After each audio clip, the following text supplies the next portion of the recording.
बिस्मिल्लाहिर्रहमानिर्रहीम। मैं इसके साथ आपका मेजबान रियाज अहमद जखर। पंजाब पाकिस्तान के दीगर अजला में आज ज़िमनी इलेक्शन 21 सीटों पर हो रहा है।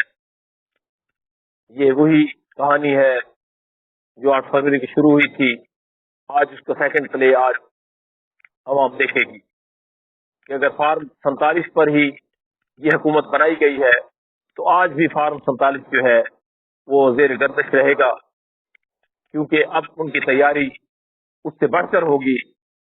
पहले तो वो हो सकता है गलती कर गए और उन्हें 9 तारीख का इंतजार करना पड़ा। आज किसी को इंतजार नहीं करना पड़ेगा। उन्होंने जो तैयारी करनी होगी, जो उनकी रिहर्सल हो चुकी है, उसी पर वो फायदा उठाएंगे। इस वक्त तमाम सूबाई हुकूमतें उनके मातहत हैं, तमाम सिक्योरिटी इदारे उनके मातहत हैं, वो काम कर रहे हैं और एक फिनामिना बना दिया गया है कि फार्म 47 वाली हुकूमत ही आपकी हुकूमत है। आपको इसी पर इक्तफा करना है। उसमें चाहे किसान गंदम आगे रख के बददुआएं देता रहे या चाहे वो रुल जाए, मर जाए, अवाम को रोटी मिले न मिले, उन्हें इस बात से कोई गर्ज नहीं है।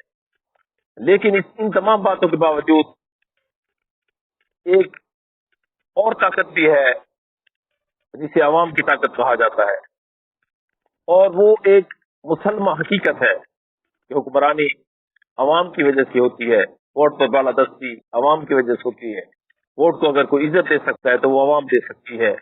ये हमारे जो हुक्मरान है वो कभी नहीं दे सकते।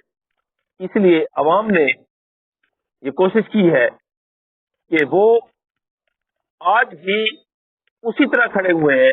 उसका अमली सबूत दीगर जलसे भी हुए हैं, लेकिन कसूर का एक जलसा देखकर हैरत हुई कि वहां जो पंजाब असेंबली के स्पीकर हैं वो भी जलसा कर रहे थे और पीटीआई भी जलसा कर रही थी। हालांकि उनका आईनी अहदा इस बात की इजाजत नहीं देता कि वो जलसा करे, लेकिन चूंकि मुल्क में आइन है ही नहीं, आइन पर कोई किसी किस्म की कोई देख कहीं पर इंसाफ का एक जरा सा भी कोई नाम नहीं है, इसलिए वो भी जलसा कर रहा है। कोई नहीं उसको पूछ रहा और साथ में उनका जलसा भी हो रहा है।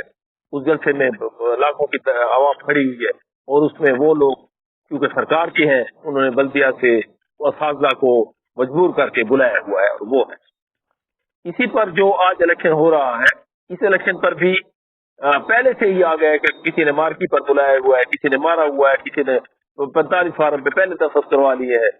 तो यूं ये नतायज भी मशकूक करार दिए जाएंगे और जिनका पहले से ही बाज़गश्त आ जाए। आज का सोशल मीडिया इतना आगाही में आगे है कि वो हर एक चीज को पहले देख लेता है। इस पर मौजूदा हुकूमत को सोचना चाहिए कि अगर उन्होंने गुड गवर्नेंस करनी है और दीगर जमातों को साथ मिला के चलना है तो ये कहीं भी इंसाफ नहीं है कि सिर्फ वो अकेले हर काम करते जाए और ना कहीं आइन हो, ना कहीं कानून हो, ना कहीं अदालतें हो और उन्हीं की बात मानी जाए।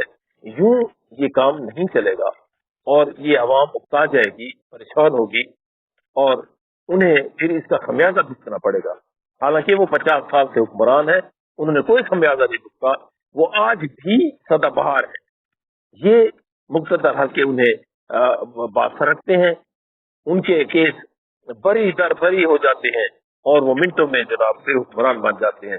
कभी उन्हें कहा जाता है कि वो चोर हैं, उन्होंने मुल्क की दौलत लूटी है, वो अपनी मनी तेल नहीं बता सकते, फिर उनके साथ एनआरओ हो जाता है और वो यहाँ आ जाते हैं।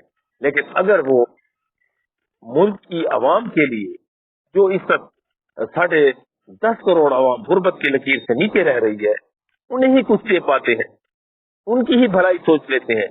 85% देही आवाम जो काश्तकारी की शक्ल में 65% कारोबार करती है, उन्हें ही कुछ दे पाते हैं।